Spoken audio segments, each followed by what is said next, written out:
Good morning, students. As you all know, you all are promoted to your next class. So from today onwards, we are going to start our online classes. So first of all, I will tell you there are 3 books in your BSc final year. First is Group and Ring. Second is Real Analysis. And third is Numerical Method. So from today we are going to start our new book Group and Ring. In Group and Ring, first of all I will tell you about the chapters and which chapters are converted into units. First and second chapter is divided into Unit 1, third and fourth chapter Unit 2, fifth, sixth and seventh chapter Unit 3rd, and 8th and 9th chapter is Unit 4th. So from today we are going to start our first chapter Group and Ring. Let's start.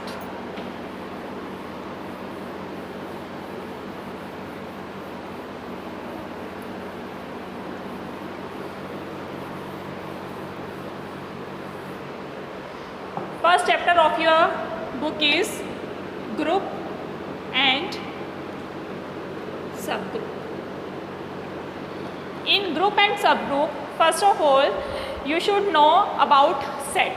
What is set? You have learned about set in your school classes also. A set is a well-defined collection of objects. For example, जैसे अगर हम एक class ले लें, जैसे आपकी BSc final year की class है, तो बीएससी फाइनल ईयर की क्लास जो आपकी पूरी होल क्लास होगी वो आपके पास एक क्या आ जाएगा, सेट हो जाएगा. फॉर एग्ज़ाम्पल आपके 25 स्टूडेंट्स हैं क्लास में, तो वो जो 25 स्टूडेंट्स होंगे उनके नेम के according, for example Ram, Leela, these all are the sets of example. These 25 students are the set. For example, second example we can take it, for example, boy students, all boy students of a class.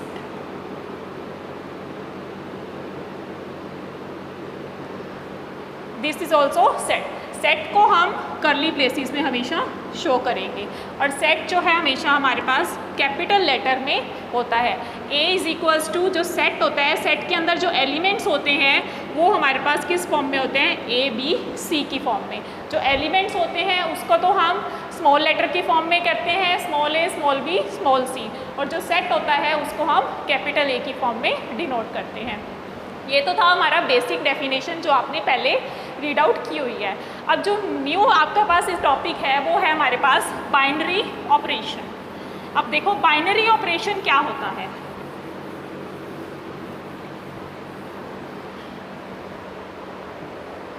Binary operation क्या होता है इसे थोड़ा सा ध्यान से देखो. इसके बेस पे ही आपके सारा आगे ये ग्रुप एंड रिंग के जितने भी चैप्टर्स हैं ये बाइनरी ऑपरेशंस के बेस पे ही आगे डिफाइन किए हुए हैं. इसमें हम क्या लेते हैं, एक सेट लेते हैं. फॉर एग्जांपल ये हमने एक सेट लिया है, इस सेट को हमने डिनोट कर दिया G से, और G जो है हमारे पास वो हमेशा हमारे पास नॉन एम्प्टी सेट होगा. नॉन एम्प्टी सेट मतलब इसके अंदर कोई ना कोई एलिमेंट्स आपके पास डिफाइन होते हैं. G हमारे पास जो है एक नॉन एम्प्टी सेट है. तो बाइनरी ऑपरेशंस जो होते हैं, जो ये बेसिकली होते हैं हमारे पास 3 टाइप्स के होते हैं. ये स्टार मीन्स मल्टीप्लाई, प्लस और ये माइनस. ये 3 बाइनरी ऑपरेशंस को यूज़ करके हमने ये बताना है कि जो हमारे पास सेट है वो बाइनरी ऑपरेशन की कंडीशन को सेटिस्फाई कर रहा है या नहीं कर रहा. फॉर एग्जांपल जैसे G हमारे पास एक नॉन एम्प्टी सेट है. G नॉन एम्प्टी सेट है, इसके अंदर हमने 2 एलिमेंट्स लिए हैं A, B. If A belongs to G and B belongs to G हो, और अगर हम इसमें बाइनरी ऑपरेशन स्टार की कंडीशन को यूज़ करें, बाइनरी ऑपरेशन स्टार की कंडीशन को यूज़ करें तो A स्टार B जो इन दोनों एलिमेंट से जो हमारा नया एलिमेंट बनेगा वो भी हमारे पास इस कंडीशन में, इस सेट में सेटिस्फाई करना चाहिए। मतलब अगर A G में बिलोंग कर रहा है, B G में बिलोंग कर रहा है, तो जो A स्टार B है वो भी हमारे पास बिलोंग्स टू G होना चाहिए। अगर A स्टार B जो है वो आपकी ग्रुप की कंडीशन को सेटिस्फाई कर रहा है तो वो स्टार जो है ये हमारे पास क्या हो जाएगा, बाइनरी ऑपरेशन हो जाएगा इस सेट G का। अब इसके हम एग्जांपल्स देखेंगे। फॉर एग्जांपल देखो, फर्स्ट हमने एग्जांपल लिया है n नेचुरल नंबर का सेट लिया है। देखो मैथमेटिकल रिप्रेजेंटेशन में हमारे पास जो सेट होते हैं वो हमारे पास बेसिकली कौन कौन से होते हैं। n जो होता है हमारे पास नेचुरल नंबर का सेट होता है, r जो होता है हमारे पास रेशनल नंबर का सेट होता है, और i क्या होता है, इर्रेशनल नंबर का सेट होता है, और q हमारे पास क्या होता है, रेशनल नंबर का सेट होता है। q रेशनल होता है, i इर्रेशनल होता है, और r जो होता है हमारे पास रियल नंबर का सेट होता है, और n हमारे पास क्या होता है, नेचुरल नंबर का सेट होता है। ठीक है, और z जो होता है हमारे पास इंटीजर्स होते हैं। अब इन्हीं कंडीशंस को इसके अंदर हम बाइनरी ऑपरेशन लगाकर हम ये चेक कर सकते हैं कि ये वाले बाइनरी ऑपरेशन इसको सेटिस्फाई कर रहे हैं या नहीं कर रहे। फॉर एग्जांपल n हमने नेचुरल नंबर का सेट लिया है। n नेचुरल नंबर के अंदर हमारे पास जो एलिमेंट्स आएंगे 1 2 3 4 इस फॉर्म में एलिमेंट्स आएंगे। अगर हम इसमें ये स्टार जो है बाइनरी ऑपरेशन अप्लाई करें, स्टार बाइनरी ऑपरेशन अप्लाई करने पे हमने ये बताना है कि स्टार इसका बाइनरी ऑपरेशन है या नहीं है। तो ये कैसे पता चलेगा, अगर हम जैसे 1 मल्टीप्लाई बाय 2, ये 2 इसके अंदर बिलोंग कर रहा है। अगर हम 3 मल्टीप्लाई बाय 2 लें तो वो भी हमारे पास इसके अंदर बिलोंग कर रहा है। तो इसका मतलब क्या हो गया, जो स्टार है वो हमारे पास n में बाइनरी ऑपरेशन की कंडीशन को सेटिस्फाई कर रहा है। ऐसे ही अगर हम ये लें कि n माइनस का साइन जो है वो हमारा बाइनरी ऑपरेशन की कंडीशन को सेटिस्फाई करेगा या नहीं करेगा, ये कैसे चेक करेंगे।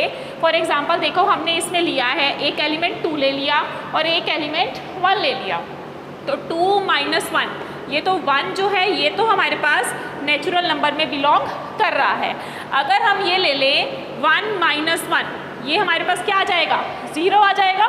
0 जो है हमारे पास नेचुरल नंबर में बिलोंग नहीं कर रहा। 0 नेचुरल नंबर में बिलोंग नहीं कर रहा क्योंकि जो नेचुरल नंबर की स्टार्टिंग होती है वो हमारे पास 1 से स्टार्टिंग होती है। तो 1 - 1 = 0। 0 जो है नेचुरल नंबर में बिलोंग नहीं कर रहा, तो इसका मतलब जो माइनस ऑपरेशन है, माइनस बाइनरी ऑपरेशन है, वो नेचुरल नंबर के सेट में कंटेन नहीं करेगा, वो नेचुरल नंबर की कंडीशन को सेटिस्फाई नहीं करेगा। तो माइनस है नेचुरल नंबर में बाइनरी ऑपरेशन के सेटिस्फाई नहीं करेगा। ऐसे ही हम z इंटीजर्स ले सकते हैं। z इंटीजर्स जो है उसमें हम अगर मल्टीप्लाई की कंडीशंस को ले, z इंटीजर्स हमारे पास कौन से होते हैं, जिसमें हमारे पास माइनस के एलिमेंट्स भी आते हैं और प्लस के एलिमेंट्स भी आते हैं, ये सारे एलिमेंट्स आते हैं। अब इसमें देखो, जब हम मल्टीप्लाई की कंडीशन को करेंगे तो मल्टीप्लाई की कंडीशन में हमारे पास क्या होगा, अगर हम प्लस को माइनस से मल्टीप्लाई करोगे तो -2 भी z में बिलोंग करेगा, प्लस को प्लस से मल्टीप्लाई करोगे तो 2 भी z में बिलोंग करेगा। तो इसका मतलब जो मल्टीप्लाई है वो इंटीजर्स की सारी कंडीशंस को सेटिस्फाई कर रहा है। तो इसका मतलब क्या हो जाएगा, जो मल्टीप्लाई है वो हमारे पास बाइनरी ऑपरेशंस की सारी कंडीशंस को सेटिस्फाई कर रहा है। ठीक है, अब नेक्स्ट एग्जांपल हम ये ले सकते हैं। फॉर एग्जांपल हमने g एक सेट लिया है, 1 - 1 आएटा और माइनस आएटा, और इसमें हमने बाइनरी ऑपरेशन स्टार बताना है कि बाइनरी ऑपरेशन स्टार इस सेट में अप्लाई हो रहा है या नहीं हो रहा। अब ये देखो कैसे चेक करेंगे, जब हम 1 को -1 से मल्टीप्लाई करेंगे -1 आएगा, वो g में बिलोंग कर रहा है। -1 को आएटा से मल्टीप्लाई करेंगे तो माइनस आएटा आएगा, वो भी g में बिलोंग कर रहा है।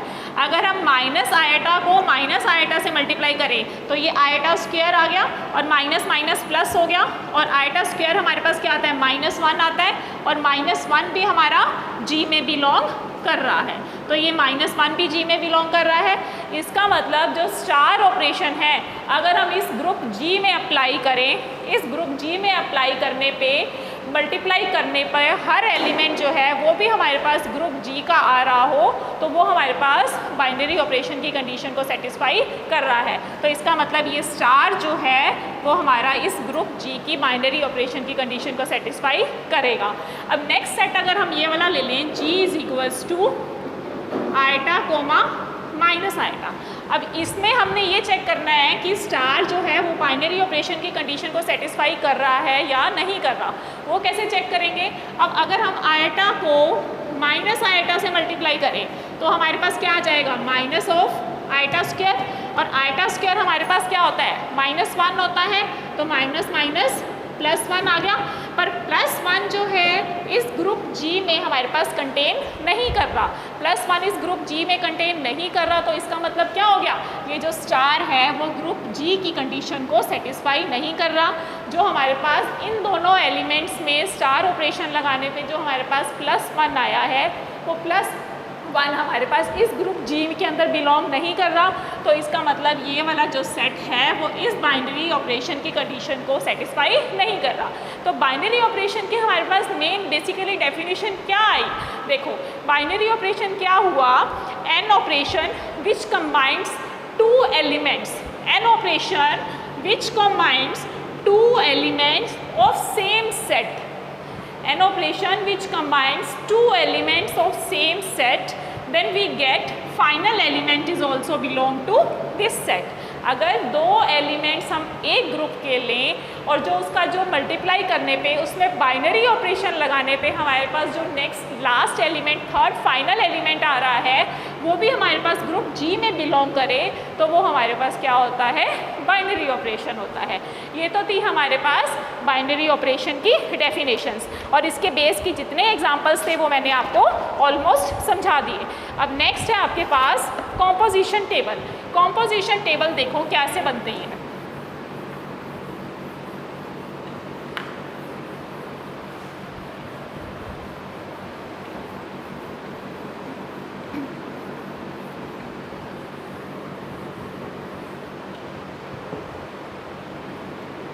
कॉम्पोजिशन टेबल, कॉम्पोजिशन टेबल क्या होता है? एक तो आपको ये देखना है कि जो आप सेट लेते हो जिसमें आपने बाइनरी ऑपरेशन लगाना है, इस पूरी बुक में जब आप जी को एक सेट की फॉर्म में इन्वॉल्व करोगे तो जी जो होता है वो हमारे पास नॉन एम्प्टी सेट होता है। ऑब्वियस है नॉन एम्प्टी सेट होगा। क्यों होगा? क्योंकि नॉन एम्प्टी सेट होगा तभी उसके अंदर एलिमेंट्स होंगे, तभी हम उन एलिमेंट्स को बाइनरी ऑपरेशन लगाकर हम उसको सॉल्व कर सकते हैं। अगर उसके अंदर वो एम्प्टी सेट हुआ, कोई एलिमेंट ही नहीं हुआ, फिर हम उसके बीच में बाइनरी ऑपरेशन लगा ही नहीं सकते। अब हम देखो इसमें क्या करेंगे, कॉम्पोजिशन टेबल ले रहे हैं। कॉम्पोजिशन टेबल में क्या लेंगे? हमने जी जो है नॉन एम्प्टी सेट लिया है, जी नॉन एम्प्टी सेट लिया है, हमने ले लिया जी नॉन एम्प्टी सेट है, उसके बीच में n रोज और n ही कॉलम्स हैं। मतलब जो जी हमारे पास सेट गिवन है वही सेम रो ले ली, वही सेम हमने कॉलम ले ली। उन दोनों में हमने बाइनरी ऑपरेशन लगाकर हमने एक कॉम्पोजिशन टेबल बनाना है। फॉर एग्जांपल हमने जी सेट लिया है 1 -1 आयटा और माइनस आयटा, ये हम बना रहे हैं कॉम्पोजिशन टेबल। ऑपरेशन क्या लगा रहे हैं? स्टार ऑपरेशन लगा रहे हैं। ये हमारे पास क्या है? 1 -1 eta minus iota, 1 -1 eta minus iota. अब देखो, अब इस 1 को हमने ये वाली रो लिखनी है। इस रो को लिखने के लिए हम क्या करेंगे? 1 को 1 से मल्टीप्लाई करेंगे, 1 × 1 1, 1 × -1 -1, 1 × iota eta, 1 × minus iota minus eta. ठीक है, तो -1 को अब इस पूरी रो से मल्टीप्लाई करेंगे तो आपके पास ये वाली रो आ जाएगी। तो ये क्या आएगा? -1 × 1 -1, -1 × -1 +1, -1 × iota minus iota, -1 × minus iota iota. Next iota को आपने इस पूरी रो से मल्टीप्लाई करना है, iota × 1 iota, iota × -1 minus iota, iota × iota iota square, और iota square is equals to क्या होता है? -1। Iota × minus iota iota square, -1 minus minus plus. अब माइनस आयटा को आपने इससे मल्टीप्लाई करना है तो minus iota, minus minus plus हो गया और यहाँ आ जाएगा आयटा ये आइटा स्क्वायर -1 माइनस आगे माइनस का साइन आ गया तो ये +1 और यहाँ पे क्या आ जाएगा -1। अब इसमें देखो हमने कितनी ली थी, मतलब n रोज़ और n कॉलम्स, जितनी रोज़ लेनी है उतनी ही आपने कॉलम्स लेनी है और उससे आपने कॉम्पोजिशन टेबल बनाना है। जैसे ये 1 -1 आइटा माइनस आइटा आपके पास रोज़ हुई तो ये ही आपने कॉलम की फॉर्म में लेके ये हमारे पास क्या हो जाएगा, कॉम्पोजिशन टेबल हो जाएगा। आगे जो आपके पास आएगा इस कॉम्पोजिशन टेबल के बेस पे आपने बताना होगा कि ये आपके पास ग्रुप है या नहीं, सब ग्रुप है या नहीं, नॉर्मल सब ग्रुप है या नहीं। आपने ये सारी कंडीशंस को सेटिस्फाई करना होगा। जैसे जैसे आप आगे चैप्टर्स में बढ़ोगे आपको आगे जैसे पता चल जाएगा कि आपने क्या सॉल्व करना है। अब जैसे ये इसमें फर्स्ट तो आपने बेसिक था आपके पास जो कॉम्पोजिशन टेबल ही आपने बनाना था, ये आपके पास बन गया कॉम्पोजिशन टेबल। अब इस कॉम्पोजिशन टेबल के बेस पे आगे आपने प्रूव करना होगा कि ये ग्रुप, ये टेबल जो है हमारे पास ग्रुप है या नहीं। नेक्स्ट है हमारे पास fundamental properties of binary operation.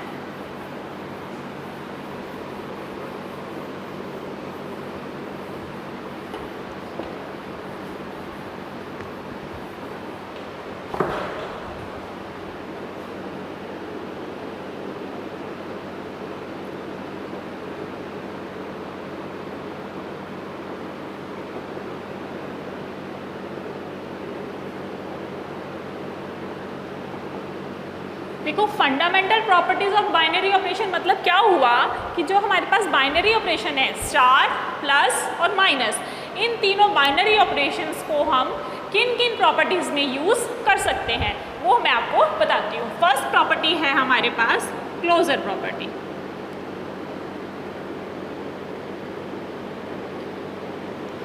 देखो क्लोजर मतलब क्लोज्ड, ये चीज़ आपको पता चल गई। क्लोज्ड मतलब जैसे कोई भी हमने एक सेट लिया है, जी हमने एक नॉन एम्प्टी सेट ले लिया तो जी जो है हमारे पास क्लोज्ड होगा with respect to multiplication. G is closed with respect to multiplication if, क्या कंडीशन होनी चाहिए आपके पास, ए जो है बिलोंग्स टू जी हो, बी जो है वो भी बिलोंग्स टू जी हो, तो जो ए स्टार बी है वो भी हमारे पास बिलोंग्स टू जी होना चाहिए। मतलब उन दोनों के को अगर मल्टीप्लाई करने पे वो भी हमारे पास ग्रुप की कंडीशन को सेटिस्फाई कर रहा हो तो वो हमारे पास क्या होता है, क्लोजर प्रॉपर्टी की कंडीशन को सेटिस्फाई कर रहा है। वो सेट हमारे पास क्या हो जाएगा, close with respect to multiplication. Second है हमारे पास एसोसिएटिविटी। एसोसिएटिविटी में क्या होता है, जैसे हमने इसमें सेट में 2 एलिमेंट्स लिए थे, क्लोजर के लिए तो हमने 2 एलिमेंट्स लिए हैं। एसोसिएटिविटी में क्या लेंगे हम, 3 एलिमेंट्स लेंगे। 3 elements A B C belongs to G ले लिया। तो एसोसिएटिविटी की कंडीशंस को सेटिस्फाई करने के लिए A star B star C is equals to किसके होना चाहिए, A star B star C के। और जो ए बी सी हैं वो हमारे पास ग्रुप के अंदर कंटेन करने चाहिए। ये तो थी हमारे पास एसोसिएटिविटी की कंडीशन। और जी जो है वो हर कंडीशन में, हर प्रॉपर्टी में आपके पास जी जो है वो नॉन एम्प्टी होना चाहिए। इस चीज़ को आपने ध्यान रखना है बस, ठीक है। और ये जो ऑपरेशंस लगा रहे हैं ये हम किस में लगा रहे हैं, हम स्टार बाइनरी ऑपरेशंस को यूज़ करके, मैं आपको ये स्टार के लिए बता रही हूँ, स्टार कंडीशन को यूज़ करके क्लोजर एसोसिएटिविटी। अब थर्ड है हमारे पास आइडेंटिटी। अब देखो आइडेंटिटी कैसे फाइंड करते हैं। आइडेंटिटी क्या होता है, ऐसा एलिमेंट जिसको ग्रुप के किसी भी एलिमेंट से मल्टीप्लाई करने पे वही सेम एलिमेंट हमारे पास आ जाए। जैसे स्टार के लिए A star E is equals to हमारे पास ए ही आ जाए। तो इसका मतलब क्या हो गया, जो स्टार है, स्टार के लिए आइडेंटिटी एलिमेंट जो है वो हमेशा हमारे पास क्या होगा, 1 होगा। A star E is equals to A आ जाएगा। तो ई इज इक्वल्स टू हमारे पास क्या होगा, आइडेंटिटी एलिमेंट 1 हमेशा मल्टीप्लिकेशन के लिए। जब हम multiplication binary operation multiply use कर रहे हैं तो उसमें हमारे पास ई इज इक्वल्स टू 1 आएगा। फोर्थ है हमारे पास इन्वर्स। फोर्थ है हमारे पास इन्वर्स। इन्वर्स हमारे पास क्या होगा, इन्वर्स क्या होता है, ए जो है बी का इन्वर्स होगा। ए बी का इन्वर्स कैसे निकालेंगे हम? A star B is equals to E हो। अगर दो सेट का मल्टीप्लाई, दो एलिमेंट्स का उस सेट में मल्टीप्लाई करने पे अगर वो आइडेंटिटी एलिमेंट के इक्वल आ जाए तो जो B है वो A का इन्वर्स होगा और A जो है वो B का इन्वर्स होगा। मतलब अगर कोई भी, हमें पता है, देखो इन्वर्स की आपने जनरल जो पहले पढ़ी हुई है, A inverse is equals to हमारे पास क्या होती है? आइडेंटिटी एलिमेंट आती है। हम मैट्रिक्स में जो आइडेंटिटी एलिमेंट पढ़ते हैं वो हम उसको I की फॉर्म में लिखते हैं। आइडेंटिटी आपको पता है क्या होती है ना? I 2x2 मैट्रिक्स के लिए 1 0 0 1 होती है और 3x3 मैट्रिक्स के लिए अगर हम आइडेंटिटी मैट्रिक्स लें तो 1 0 0 0 1 0 0 0 1 होती है। ठीक है, वैसे ही हमारे पास अगर A कोई एक मैट्रिक्स गिवन है, A कोई भी एक मैट्रिक्स गिवन है तो A inverse is equals to identity होती है। वैसे ही सेम इसमें बाइनरी ऑपरेशन लगाया, इसमें बाइनरी ऑपरेशन, अब देखो ये A हुआ, इस A को A इन्वर्स से मल्टीप्लाई करने पे, इस A मैट्रिक्स को A इन्वर्स से मल्टीप्लाई करने पे हमारे पास क्या आ रही है? आइडेंटिटी मैट्रिक्स आ रही है। तो A का इन्वर्स क्या हो जाएगा? जो उसके साथ मल्टीप्लाई के फॉर्म में है। तो इसका मतलब A B is equals to identity matrix अगर आ जाए तो A B का और B A का इन्वर्स होता है। वैसे ही इसमें होगा A star B is equals to identity है तो A B का और B A का इन्वर्स हो जाएगा। नेक्स्ट है हमारे पास fifth, commutative law. Commutative property क्या होती है हमारे पास? देखो A star B is equals to B star A होना चाहिए और A कोमा B जो है वो हमेशा ग्रुप के अंदर कंटेन करने चाहिए। अब देखो A और B दो एलिमेंट्स हैं। अगर दो एलिमेंट्स हैं, मान लो हमने 2 और 3 लिए हैं, 2 3 इज इक्वल्स टू 6 हुआ और 3 क्रॉस 2 ये भी हमारे पास 6 आ जाएगा। दोनों का मल्टीप्लिकेशन हमारे पास सेम आ रहा है तो वो हमारे पास क्या हो रही है? कॉम्यूटेटिव प्रॉपर्टी को सेटिस्फाई कर रही है। That means A star B is equals to AB और B star A is equals to B AB आ जाएगा। तो हमारे पास कॉम्यूटेटिव प्रॉपर्टी को सेटिस्फाई कर रहा है। सिक्स्थ है हमारे पास डिस्ट्रीब्यूटिव।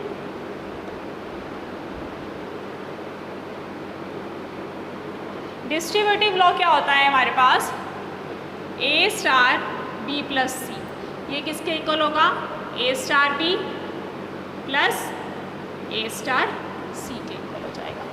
ठीक है, अब ये 6 कंडीशंस हैं, 6 ऑपरेशंस हैं, 6 हमारे पास प्रॉपर्टीज़ हैं जिसके अंदर हम बाइनरी ऑपरेशन की कंडीशन को अप्लाई कर सकते हैं। आपके पास क्वेश्चन आएगा कि आप इसके अंदर जैसे नेचुरल नंबर का सेट दिया होगा, आपको नेचुरल नंबर का दे सकते हैं, इंटीजर का दे सकते हैं, रेशनल नंबर का दे सकते हैं, कुछ भी आपको दे सकते हैं और आपने उसके बीच में बाइनरी ऑपरेशन की कंडीशन को सेटिस्फाई करना है। जैसे जैसे आपको गिवन होगा वैसे वैसे आपने उसमें बाइनरी ऑपरेशन की कंडीशन को सेटिस्फाई करके आप उसको सेटिस्फाई करवा सकते हो। अब देखो ये तो जो हमने बाइनरी ऑपरेशन, ये जो 5 प्रॉपर्टीज़ हमने 6 प्रॉपर्टीज़ की हैं वो स्टार के लिए की थी। तो अब एक बार जनरल में मैं आपको दोबारा ब्रीफ में थोड़ा सा बता देती हूँ कि जो जो प्रॉपर्टीज़ आपके पास आई हैं स्टार के लिए वो कौन कौन सी थी।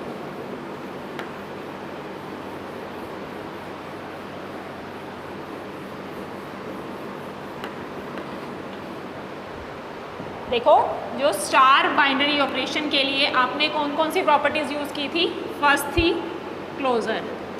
क्लोजर में क्या था हमारे पास? A star B belongs to G था। सेकंड है हमारे पास एसोसिएटिविटी। एसोसिएटिविटी में क्या है हमारे पास? A star B star C is equals to, bracket change हो जाता है, A star B star C। Third है हमारे पास आइडेंटिटी। आइडेंटिटी हमारे पास क्या थी? A star E is equals to A। तो इसके लिए मल्टीप्लाई के लिए आइडेंटिटी एलिमेंट हमेशा हमारे पास क्या होता है? 1 होता है। फोर्थ है हमारे पास इन्वर्स। इन्वर्स हमारे पास क्या होता है? A star A inverse is equals to identity, या आप इसको ये लिख सकते हो A star B is equals to identity. B जो है A का इन्वर्स होगा। तो जो ऊपर आपने identity E is equals to 1 निकाला था वो आप यहाँ पे वैल्यू पुट करोगे, उससे आपके पास A इन्वर्स आ जाएगा। फिफ्थ है आपके पास कॉम्यूटेटिव। कॉम्यूटेटिव क्या होती है? A star B is equals to B star A. और 6th थी आपके पास डिस्ट्रीब्यूटिव लॉ। ये तो सारी कंडीशंस हमने यूज़ की हैं इसमें स्टार ऑपरेशन के लिए। अब मैं आपको ये बताती हूँ कि प्लस अगर बाइनरी ऑपरेशन हो तो इसके बीच में कौन कौन सी कंडीशंस चेंज होगी। जैसे क्लोज़र है, क्लोज़र के लिए क्या हो जाएगी? ए प्लस बी जो है वो जी में बिलोंग करना चाहिए। ये तो है हमारी क्लोज़र की। सेकेंड है एसोसिएटिविटी। एसोसिएटिविटी में क्या होना चाहिए? A plus B plus C is equals to A plus B plus C होना चाहिए। थर्ड है हमारे पास आइडेंटिटी। आइडेंटिटी क्या हो जाएगा? A plus E is equals to A आना चाहिए। तो आइडेंटिटी हमारे पास क्या हो जाएगी? इसमें 0 हो जाएगी। जो प्लस के लिए आइडेंटिटी एलिमेंट हमेशा क्या होता है? हमारे पास 0 यूज़ होता है। और मल्टीप्लाई के लिए आइडेंटिटी एलिमेंट हमेशा आपके पास 1 होता है। नेक्स्ट है कॉम्यूटेटिव। कॉम्यूटेटिव क्या हो जाएगा? A plus B is equals to B plus A हो जाएगा। और डिस्ट्रीब्यूटिव लॉ क्या होता है? जिसमें हमारे पास डॉट प्रोडक्ट भी होता है और प्लस प्रोडक्ट भी होता है। तो डिस्ट्रीब्यूटिव लॉ हमारे पास दोनों के लिए सेम होगा। अब देखो इसमें मैं आपको जनरल बता दूँ, ये आपके पास क्या है? ये तो सारी आपके पास जो हैं प्रॉपर्टीज़ यूज़ हो रही हैं। इन प्रॉपर्टीज़ में मल्टीप्लिकेशन के लिए और प्लस के लिए आपके पास ये कंडीशंस, आपके पास थोड़ी सी कंडीशंस चेंज है आइडेंटिटी और इन्वर्स की। आइडेंटिटी जो है वो प्लस के मल्टीप्लाई के रिस्पेक्ट तो हमेशा 1 होगा और आइडेंटिटी प्लस के रिस्पेक्ट आपके पास 0 होगा। और इन्वर्स आपके पास क्या आ जाएगा यहाँ पे? A plus minus A is equals to 0। क्योंकि देखो प्लस के रिस्पेक्ट आपने इन्वर्स निकालना है तो वो किसके इक्वल होता है? यहाँ पे आपके पास आइडेंटिटी आना चाहिए, यहाँ पे आइडेंटिटी आना चाहिए। तो आप पे ई इज इक्वल्स टू क्या आ जाएगा? 0 आ जाएगा। ई इज इक्वल्स टू 0 आपके पास A plus minus A is equals to क्या आ जाएगा? आपके पास 0 आ जाएगा।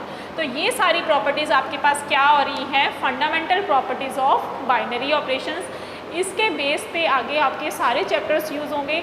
इसको अगर ये आपने बेस बनाकर ये आपने अच्छे से समझ लिया तो समझो आपका पूरी बुक आपके लिए बहुत ज़्यादा इजी है। बस इसमें मेन आपने इन चीज़ों को ध्यान रखना है। क्लोज़र क्या होता है, एसोसिएटिविटी क्या होता है, आइडेंटिटी क्या होता है, इन्वर्स क्या होता है, कॉम्यूटेटिव प्रॉपर्टी क्या होती है, डिस्ट्रीब्यूटिव लॉ क्या होता है। अगर आप प्लस के लिए कर रहे हो तो ए प्लस बी जो है वो बिलोंग्स टू जी होना चाहिए और ए और बी आपके ग्रुप के ही एलिमेंट्स होने चाहिए। एसोसिएटिविटी के लिए ए स्टार बी स्टार सी होना चाहिए। आइडेंटिटी के लिए आइडेंटिटी मल्टीप्लाई के लिए हमेशा 1 होगी और प्लस के लिए हमेशा 0 होगी। इस चीज़ को ध्यान रखना है। इन्वर्स ए स्टार बी और बी स्टार ए, उससे आपने इन्वर्स निकाल लेना है। 2 एलिमेंट्स का जो इन्वर्स है वो कैसे निकालते हैं? एक एलिमेंट को दूसरे एलिमेंट से मल्टीप्लाई करने पे अगर उसकी आइडेंटिटी एलिमेंट के इक्वल आ जाए तो वो हमारे पास क्या होता है? इन्वर्स होता है। जैसे मैट्रिक्स में मैंने आपको बताया था A B is equals to identity है, तो ए बी का इन्वर्स और बी ए का इन्वर्स कैसे होगा? अगर दोनों को मल्टीप्लाई करने पे आपके पास आइडेंटिटी एलिमेंट आ रही हो। और नेक्स्ट आपके पास last commutative property. Commutative property क्या होती है? A star B is equals to B star है और इसमें A plus B is equals to B plus